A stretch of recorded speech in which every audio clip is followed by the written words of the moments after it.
Imana itanga ubane namwe mwese abadukurikiye muri hafi cyangwa se n'abadukurikiye bari kure mwese reka tubifurize kugubwa neza kandi mugubwe neza cyane. Uyu munsi turi kumwe n'umuhanuzi w'Imana, ntabwo turi buze kubana umwanya muremure ariko reka mbanze musabe kugira ngo abanze basuhuze. Uraho neza? Ndabaramukije amahoro y'Imana nabane namwe.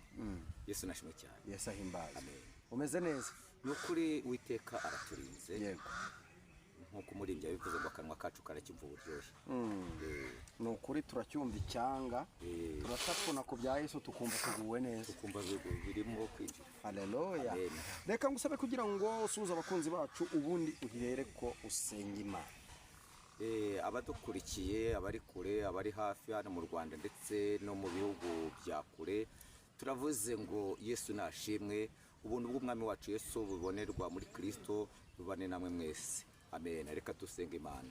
Mana mu izina rya Yesu ndagushimira ndaguhimbaje ndakunezera urera uri Imana amahoro mva gusenga ujya neza urahambaye urera urakiranuka urakiza bana natwe utugire neza uturengere Mana turane kubw'ijambo ryawe tuyobore mu izina rya Yesu mbisabye amen. Urakoze cyane muhanuzi w'Imana. Ejo bundi mu minsi yashize nakubonye uri mu mavuta adasanzwe urimo wikorera amabuye urimo urahanura ubuhanuzi bukomeye cyane. Ndavuga nti rwose uyu muhanuzi nzamutumira twongere tubane. Nyuma ya buriya buhanuzi wiyumvute? Nyuma nibisanzwe kuko Imana idutumye turatumika, Imana idukoresheje turashobozwa kuko ntacyo twakwishoboza ahubwo Kristo yaduhaye misiyo tuyikora nkuko aba yayiduhaye. Yego, tuyikora nkuko aba yayiduhaye ni nacyo cy'ingenzi. Reka nguhe umwanya kugira ngo ubanze unyuremo abakunzi bacu batashoboye kukubona uko iyerekwa ryari riteye Imana yaguhaye. Urakoze cyane, tuba dufite byinshi byo kuvuga. Yego. Ariko icyo gihe iyerekwa Imana yari yampaye yari yangendereye inyereka abantu benshi bafite ibintu bibaremereye, bafite ibintu by'imizigo, bafite ibintu by'imitwaro bagiye bikoreye, ariko akenshi ugasanga bagiye babikorerwa n'abandi, babyikorezwa n'abandi. Icyo gihe ijambo ry'Imana rikavuga ngo kuki abantu bikoreza imitwaro abandi nabo batabasha kwikorera. Rero icyo gihe Imana impa ubutumwa kuko abantu benshi baba bari gutaka basenga babwira Imana ngo Mana dutabare dukureho iyi mitwaro. Nkuko icyo gihe kandi turebye no mu maganya ya Yeremiya n'iryo jambo twarivuzeho, aho Yeremiya nawe yigeze gusenga ni mu bice bitanu bere ku muntu wa kane ngo ndumva ari kugezwa 9, aho yavugaga ngo badata bakoze ibyaha ariko ikibazo ntibakiriho. None tugendana igicumuro cyabo, ibyo kurya tubibona duhaza amagara, umubiri wacu urirabura bitewe umeze nk'uw'inkono. Ugasanga rero hari ibintu abantu bagiye bikoreye bya karande bibaremerera by'imizigo bibaboshye, ariko bategeze bagiramo uruhare ahubwo bifite aho bikomoka. Ariko Kristo ahari kugira ngo avaneho abantu imitwaro. Kuko ijambo ry'Imana muri Yeremiya 44 ibice 44 kuri avuga ngo none ndakubora nkuvane iminyururu iri ku maboko yawe, ndakubora nkuvane iminyururu. Uzi ko abantu hari iminyururu bagendana, uzi ko umuntu ashobora gusenga ariko aboshye, umuntu akaba mu rugo ariko aboshye, umuntu akagenda ari umukobwa yambaye neza, sokoza neza, yambaye neza, akisiga mbese akimaka ariko aboshye, aboshye ariko yahuye na Kristo Yesu aramubohora. Amina. Rero ngo ndakubora nkuvane iminyururu iri ku maboko yawe. Niko bwo butumwa rero bwavugaga, kana n'uyu munsi none ndumva Yesu akibohora abantu. Haleluya. Aracyababohora. Nukuri. Yego, gumamo twaguhaye umwanya rwose. Yego, gumamo ndumva aho hantu ugeze nta kindi kibazo nakubaza kuko ndimo ndafashwa. Aracyababohora. Yego. Kubera ko ugende mu ijambo ry'Uwiteka Imana dusanga mu ivanjiri ya Yesu Kristo yaritswe na Yohana mu butumwa bwiza ibice 11:21 haravuga ngo umwizera naho yabarapfuye azazuka azabaho. Umwizera wizera Kristo uko umwizera mu byucamo byose ariko Kristo kuko urebye uko ijambo ry'Imana rituyobora mu gihe cya kera Imana yagiye ikorana n'abantu ariko igendeye mu bintu by'ibimenyetso, mu bintu bifatika, materiel mbese zifatika. Imana ikavana abantu mu Egiputa igaragara, ikabanyuza mu butayu bugaragara, ikabambutsa inyanja igaragara, ikabajyana n'i Kanani igaragara. Niko kera byari bimeze. Noneho ariko mu isezerano rishya uyu munsi none Egiputa ni ibyaha, ubutayu n'ubuzima tunyuramo, ubutayu n'ubuzima tunyuramo, none inyanja ni urupfu, none Kanani rero yo ni mu gihugu cyo masezerano mu ijuru, ni mu ijuru. Noneho rero uburyo Imana akoraga kera yakundaga kugenda ibana n'abantu bayo, ikabana n'abantu bayo ikoresheje ibintu by'ibimenyetso bifatika. Nureba Bibiliya itwereka ko igihe cya Mose Imana yabanye na Mose, yeretse Mose mu nkoni, Imana akoreye mu nkoni. Mose ageze hejuru y'inyanja, ageze ku nyanja, bamaze kubura uko babigenza, Imana avuga ngo rambura inkoni yawe hejuru y'inyanja, arabikora inyanja isadukamo kabiri. Mu gihe cya Eliya Imana nabwo yigaragarije muri serwakira mu muriro. Haleluya, nanjye gufasha. Mu gihe cya Eliya Imana yigaragarije mu muriro. Yesu ashime cyane. Mu gihe Imana igaragarije mu muriro, dukeneye umuriro w'Uwiteka Imana, dukeneye imbaraga z'Uwiteka Imana. Haleluya, haleluya. Niyo mpamvu igihe kimwe Imana yageze ibwira umugaragu wa Yeremiya, iravuga ngo dore ibigurwanya, abakurwanya, abaguhiga, abakuvuma, abo mbagize nk'inkwi, mbagize nk'inkwi, ibyo gufashe bihije nk'inkwi, abarusi mbagize inkwi, ibigwiga mbigize inkwi, abadayimoni mbagize inkwi, kandi kubwawe nanjye kuko nagukunze akaramata, amagambo ava mu kanwa kawe yahinduye umuriro. Yesu ashime cyane. Yagize umuriro, yagize umuriro, ibigwiga mbigize inkwi, ibikurwanya mbigize inkwi, amagambo yagize inkwi, ibigutera ubwoba mbigize inkwi, ariko amagambo yawe yagize umuriro. Hari umuriro w'Uwiteka Imana, hari imbaraga z'Imana zidasanzwe, hari imbaraga zibohora, hari imbaraga zirema, hari imbaraga zibeshaho, hari imbaraga zifata ibitaro zikabirema bikabaho, nanone hari imbaraga zifata ibigaragara nk'imisozi zikabihindura ubusabusa. Imana mu ijuru ihabwe icyubahiro. Haleluya, haleluya, haleluya. Uzi ko ari ibintu Imana ije kugira intwariko, uzi ko ari ibintu Imana ihinduye inkwi, uzi ko ari ibintu Imana ihinduye ubusa. Haleluya, haleluya. Iravuga ngo amagambo ava mu kanwa kawe yahinduye umuriro. Imana mu ijuru ihabwe icyubahiro, Imana tugire neza. Haleluya, haleluya. Igihe cyakoye cya Elisa nabwo Imana igaragarije mu mwitero, igaragarije mu mwitero. Ageze kuri Yorodani abana b'abahanuzi baraza basanga bahagaze, basanga bahageze bahagaze. Yaramaze kubugenda musije umwitero, ngo ariko Elisa agihindukira asanga abana b'abanduze bahagaze kuri Yorodani, bari mu buryo ari bukorwa n'isoni, bari mu buryo ari bumware.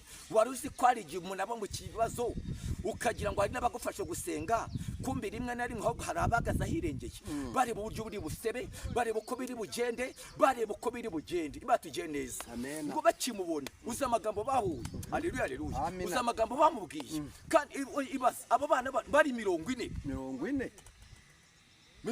Yego. Bibivuze ko arabasinzi? Oya. Ntabwo ari abaruzi. Nabo sinabasambanyi. Yego. Ngo nabane biki? Babahanuzi. Bari mu ruse. Yesu ashime cyane. Ibaze bahuza inama. Yo nama sinzi wari uyoboye, ariko bahuza inama. Bahagara kuri Yorodani ngo barebe uburyo Elisa. Haleluya, haleluya, haleluya. Ari busebe. Haleluya, haleluya. Ari busebe atirwa yitigisa, oya turaje turebe Elisa, ni turaje turebe uko bikugendekera, turaje turebe ibyawe, turaje turebe ibyawe. Ngo kandi aba bana abana b'abahanuzi. Haleluya, haleluya, haleluya. Ngo bakimubona hari ijambo bamubwiye, babwira ati uzi ibyabaye, dore shobuja ntawe muri kumwe, uzi ibyabaye. Yashaka ko agiye mu butayu, ngo ariko Elisa. Haleluya, haleluya, haleluya. Ngo aravuga ngo ndabizi ariko nimugire gute, nimuceceke. Ndabizi nimuceceke. Ngo ako kanya afata umwitero akubita ku Yorodani. Yesu ashime cyane. Akimara gukubita ku Yorodani icikamo kabiri. Elisa umugaragu w'Imana arambuka. Akimara kwambuka dore cyakurikiye, baramubwiye ati wari Musa none aho uzajya Aho uzajya. tuzagendana Yego. nucyamika tuzagendana haleluya haleluya Amina. kuko agaciro ni amavuta Yego. dukeneye amavuta witeka imana dukeneye amavuta witeka imana isashimwe cyane Amina. icyama namwe imana ikaba amavuta twese ikaduha amavuta dukeneye amavuta witeka imana kuko ikibazo haleluya haleluya haleluya Amen. hari igihe abantu amavuta ajya basazana ya mavuta amaze gusaza abademure baragusuzugurana niyo mpamvu igihe cyose tuba dukeneye amavuta mashyashya Yego. dukeneye gusigwa n'uwiteka imana dukeneye gukorwa n'uwiteka imana dukeneye kwambara imbaraga z'uwiteka imana igihe cya samusoni imana yerekaniye mu rwasa rw'indogobe yesu ashime cyane Amen. ngo arafata kubita abafite igihumbi bagwa hasi igihe cya gidiyoni imana yerekaniye mu muri n'ibibindi igihe cya dawidi imana yakoreye mu muhometso n'ibuye haleluya haleluya haleluya igihe cya suwa imana yakoreye mu rubura arasenga imana ari kurwana n'abamori imana imara urubura mu ijuru haleluya haleluya iraruhondaguza imana yo mu ijuru habwa icyubahiro imana tugeneze imana ibane natwe igihe cya ezekiyeli imana yakoreye mu musatsi iravuga ngo fata umusatsi wogoshe ugabanyemo gatatu kuko icyo gihe imana yari gukorera mu bimenyetso imana yari gukorera mu bimenyetso yesu ashime cyane imana yari gukorera mu bimenyetso ngo ariko haleluya haleluya haleluya yesu ashime cyane Reboze kontrebo ndumva ineza y'uwiteka imana ndumva gukora kuwiteka imana ngo ariko igihe cya Yesu amaze kuza ntabwo aje akora mu bimenyetso yaje akorera mu mbaraga Yesu yaje akora mu mbaraga avuga ngo iki hava ngo none nahawe utware mu isi no mu ijuru unyizera naho yabarapfuye azabaho Yesu ashime cyane nahawe utware mu isi no mu ijuru haleluya haleluya kuko aramaze gutsinda urupfu bakimara kubamba Yesu bakamuhamba hari ibintu bitatu bashyize ku gituro cya Yesu icya mbere bashyize igitare icya kabiri bashyize ikimenyetso cy'abaroma icya gatatu bashyizeho special force ngo ariko ibyo byose biri Yesu Kristo haleluya haleluya haleluya abirandura igitara arangije akicara hejuru Kristo yaramaze kuza aje akora mu mbaraga Yesu ashime cyane ndavuga imbaraga z'uwiteka imana ndavuga imbaraga zirema ndavuga imbaraga zibohora ndavuga imbaraga zikiza ndavuga imbaraga Yesu ashime cyane ndumva imbaraga z'uwiteka imana ndumva gukora kuwiteka imana Yesu ashime cyane ndumva imana yo mu ijuru ije kugira ikirirema hari ikintu imaje gukora haleluya haleluya haleluya Yesu ashime cyane hari abantu bagendana ibintu by'imitwaro nk'uko twatangiye twivuga y'ibibazo y'ibigeragezo hari abantu bagenda ibintu by'imitwaro za karande hari abantu bagenda imitwaro y'igisuzuguriro hari imitwaro uburwayi hari imitwaro y'icyangiro hari imitwaro iremereye abantu hari imitwaro bagiye bisangamo bikoreye ariko muri Yesu Kristo biremera muri Yesu Kristo amateka arahinduka Yesu yaje akora mu mbaraga harava ngo unyizera naho yabarapfuye azabaho Yesu ashime cyane haleluya haleluya haleluya shatse kuvuga ngo iki ngo umwizera aho ubona atari ubuzima Yesu ari mu buzima aho ubona birangiye Yesu ari mu buzima aho ubona ko birangiye Yesu nubwo babitangiye igihe uvuga ngo birarangiye Yesu ashime cyane nibwo Uwiteka baje gukora nibwo Uwiteka baje kwigaragaza Yesu ashime cyane kuko nta hantu haba Imana itavana umuntu nta n'ahantu heza Imana itamugeza uko ari ejo ni umunsi ni kwari Yesu ashime cyane uko akoraga ejo ni umunsi aracyakora haleluya haleluya uko neshaga none umunsi aracyanesha umwizera naho yabarapfuye azabaho azongera abeho Yesu ashime cyane ndi kuba ngo hari ubuzima bushya Imana ibasha kongera kuri mu buzima ikongera kari mu buzima mu izina Yesu Kristo wa Nazareti urakoze cyane ku butumwa bwiza duhaye bukomeye cyane n'ubuhanuzi bukomeye ni ukuri turafashijwe Bishop nyemerera utamutse nimero yanjye ya telefone 0788 66 47 20 niyo ngiyo kari buri se uri Imana yera Imana amahoro ndagushimiye ndaguhimbaje ndakunezerewe ugira neza uravuga bikaba wategeka bikemera bana natwe mwami Imana yera ijambo rya tubwiye ngo ukwizera nogo yabarapfuye azabaho Mana abantu benshi bagenda hari ibyabo byapfuye hari imitwaro bagendana, hari imitwaro y'uburwayi, hari igisuzuguriro, hari imitwaro ibagoye, hari imitwaro y'ibigeragezo, ariko muri Yesu Kristo iyo mitwaro ibasha kubavaho mu izina rya Yesu. Kuko abwiye Yeremiya ngo umuhigo bihinduye inkwi n'amagambo ye uyahinduye umuriro. Muri w'Imana nutwike, muri Imana uvaneho imyanda yose y'abadayimoni, ahubwo ineza y'Imana igire ku bantu bawe mu izina rya Yesu mbisabye, amen. Urakoze cyane we wari uri kumwe natwe. Nimba utarakora subscribe, kora subscribe, nurangiza wandike igitekerezo cyawe mwaho ngaho, ndetse kandi washaringa ubutumwa bukabasha kugera ku bantu bose. Yesu akaguha umugisha. Shalom.